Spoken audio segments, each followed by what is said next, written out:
사사기 3장 31절에서 4장 10절 말씀. 에훗 후에는 아나세 아들 삼갈이 있어 소모는 막대기로 블레셋 사람 600명을 죽였고 그도 이스라엘을 구원하였더라. 에훗이 죽으니 이스라엘 자손이 또 여호와의 목전에 악을 행하매 여호와께서 하솔에서 통치하는 가나안 왕 야빈의 손에 그들을 파셨으니 그의 군대 장관은 하로셋 학고임에 거주하는 시스라요. 야빈 왕은 철병거 900대가 있어 20년 동안 이스라엘 자손을 심히 학대했으므로 이스라엘 자손이 여호와께 부르짖었더라. 그때에 랍비돗의 아내 여선지자 드보라가 이스라엘의 사사가 되었는데 그는 에브라임 산지 라마와 베델 사이 드보라의 종려나무 아래에 거주하였고 이스라엘 자손은 그에게 나아가 재판을 받더라. 드보라가 사람을 보내어 아비노함의 아들 바락을 납달리 게데스에서 불러다가 그에게 이르되 이스라엘의 하나님 여호와께서 이같이 명령하지 아니하셨느냐? 너는 납달리 자손과 스불론 자손 10,000명을 거느리고 다볼산으로 가라. 내가 야빈의 군대 장관 시스라와 그의 병거들과 그의 무리를 기손강으로 이끌어 내게 이르게 하고 그를 내 손에 넘겨주리라 하셨느니라. 바락이 그에게 이르되 만일 당신이 나와 함께 가면 내가 가려니와 만일 당신이 나와 함께 가지 아니하면 나도 가지 아니하겠노라. 내가 반드시 너와 함께 가리라. 그러나 내가 이번에 가는 길에서는 영광을 얻지 못하리니 이는 여호와께서 시스라를 여인의 손에 파실 것임이니라 하고 드보라가 일어나 바락과 함께 게데스로 가니라. 바락이 스불론과 납달리를 게데스로 부르니 10,000명이 그를 따라 올라가고 드보라도 그와 함께 올라가니라.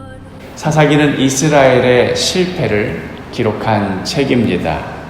그러면서도 동시에 그토록 실패한 이스라엘을 하나님께서 끝까지 포기하지 않으시고 붙드시는 그러한 역사를 기록한 책이기도 합니다.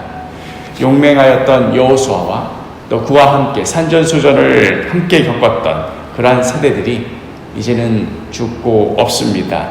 이제 이어지는 세대는 사사기 3장 2절의 표현처럼 아직 전쟁을 알지 못하는 자들이었습니다.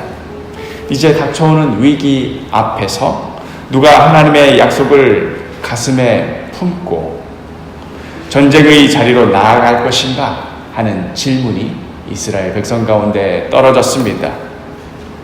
굳이 목숨 걸어가면서까지 싸울 필요가 있을까? 적당히 현실에 타협해 가며 또 현실에 적응해 가며 그렇게 살아도 충분하지 않은가 하는 유혹이 넘쳐나는 그 시대에 과연 하나님께서는 어떠한 사람을 통하여서 그 뜻을 보여주실 것인가? 첫 번째 사사는 온니엘이었습니다.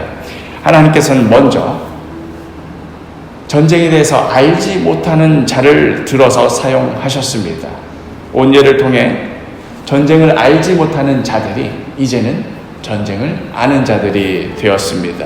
전쟁에 이기고 지는 것이 세상의 지략과 힘과 무게 있는 것이 아닌 오직 하나님께만 달려있는 것이로구나. 전쟁을 알지 못하는 그러한 약한 자를 통하여서 하나님께서는 이스라엘에게 보여주셨습니다. 우리 부모들이 경험하였던 하나님이 바로 이러한 하나님이시구나 하는 것을 바로 이 온니엘 사사를 통해서 배웠던 것이지요.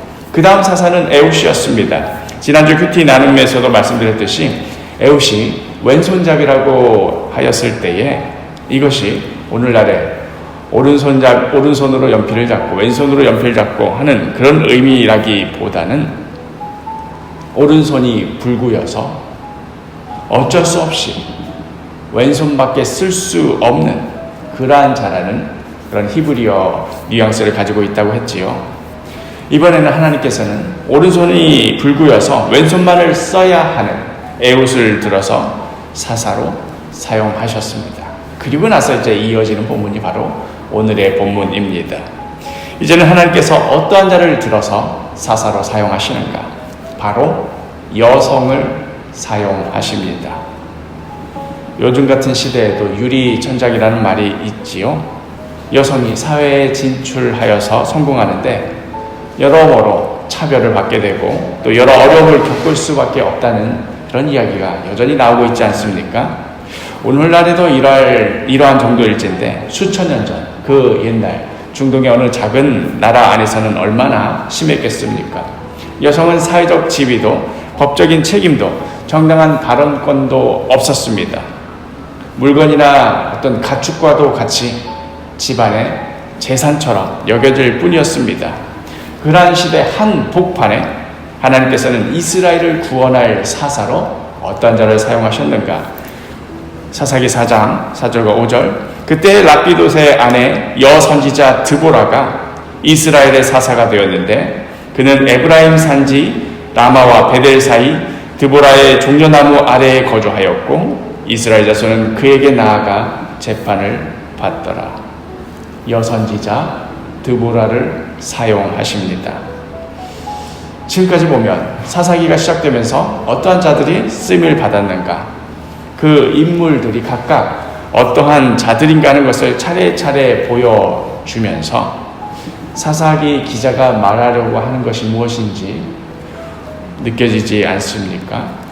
누가 이스라엘을 지켜주는가? 누가 이스라엘을 향한 그 약속을 성취해 나가는가? 그것은 전쟁에 대해서 아주 잘 아는 능통한 사람도 아니고 오른손 왼손 할 것 없이 자유자재로 쓸 수 있는 사람도 아니고 그리고 시대적으로 사회적으로 자유롭게 활동할 수 있는 남자도 아니다. 하나님께서는 그 어떠한 자라도 당신께서 원하시는 자를 들어서 사용하신다. 바로 하나님께서 친히 그렇게 행하신다. 그 사람의 어떠함이 아니라 그 사람을 들어서 사용하시는 하나님의 어떠하심에 이스라엘의 구원이 달려있고 하나님의 뜻이 성취되어 가는 것이 달려있다 하는 것을 이 어떠한 자가 사사로 쓰임받는가 하는 것을 보여주시면서 우리에게 메시지를 주는 것이지요. 오늘의 이 말씀도 마찬가지입니다. 사사 드보라가 하나님께로부터 직접 명령을 받고는 남자인 바락 장군을 불러서 하나님의 명령을 전합니다. 오늘 본문의 6절과 7절, 드보라가 사람을 보내어 아비노함의 아들 바락을 납달리 게데스에서 불러다가 그에게 이르되 이스라엘의 하나님 여호와께서 이같이 명령하지 아니하셨느냐? 너는 납달리 자손과 스불론 자손 10,000명을 거느리고 다볼산으로 가라. 내가 야빈의 군대 장관 시스라와 그의 병거들과 그의 무리를 기손강으로 이끌어 내게 이르게 하고 그를 내 손에 넘겨주리라 하셨느니라. 전쟁은 하나님 손에 달려 있으니 두려워 말고 가라. 이제 그 명령을 받은 바락의 역할은 하나님의 이 약속 붙들고 그 말씀대로 다볼산으로 가면 되는 것이었습니다. 그러나 바락은 주저하고 말지요. 8절에 바락이 그에게 이르되 만일 당신이 나와 함께 가면 내가 가려니와 만일 당신이 나와 함께 가지 아니하면 나도 가지 아니하겠노라 하니. 이제까지 하나님께서 어떤 자를 들어서 사용하셨는가? 전쟁을 알지 못하는 온니엘, 왼손잡이 에훗, 그리고 여선지자 드보라. 이것 봐라. 이것을 보거라. 이게 사람이 대단해서 이스라엘을 구원할 수 있었는가? 사람이 보기에는 별것 아닌 것처럼 보이는 그러한 자라도 능히 사용하시는 하나님 때문에 이스라엘을 구원할 수 있었던 것 아닌가? 그런데 바락 장군은 그럼에도 어떻게 반응하는 겁니까? 당신이, 그러니까 이제 여선지자 드보라를 향해서 말하는 거죠.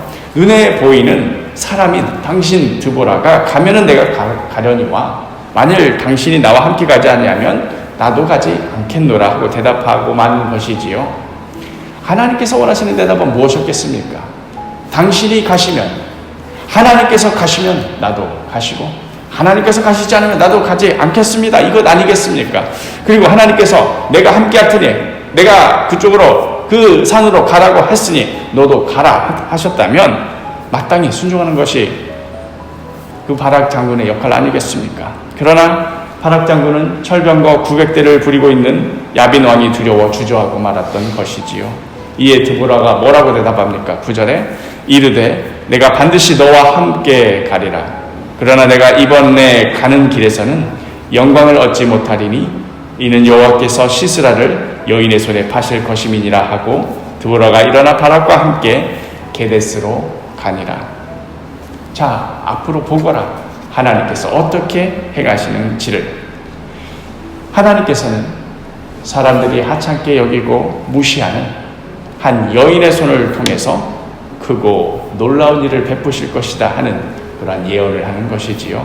그리고 그 예언이 어떻게 이루어지는가 하는 것이 내일 말씀에 계속해서 나오게 됩니다. 사랑하는 사도교회 식구 여러분, 하나님께는 아무런 거칠 것이 없습니다. 전쟁을 모르는 자여도, 왼손밖에 쓸 수 없는 자여도, 무시하고 천대받는 여자여도 하나님께서는 그 사람을 쓰시는 데는 아무것도 거칠 것이 없으십니다. 설사 나의 모습이 부족해 보인다 하더라도, 때론 나 스스로가 자신의 모습에 실망하여 좌절한다 하더라도 하나님께는 그것이 하나님의 뜻을 이루지 못할 이유가 결코 되지 못합니다. 그러니 이제 하나님만 바라봅시다. 하나님께서 나의 이 작은 삶을 기꺼이 내어 쓰시도록 오늘 하루도 주님께 내어 드립시다. 이 새벽 오늘도 우리의 삶을 요청하고 계시는 주님의 음성에 귀 기울이시며 아멘. 주님, 나를 사용하여 주옵소서. 이 작은 나의 인생을 통하여서, 나의 작은 삶을 통하여서 하나님의 뜻을 이루시옵소서 하고 내어 맡겨드리는 귀한 기도의 시간이 되기를 소망합니다.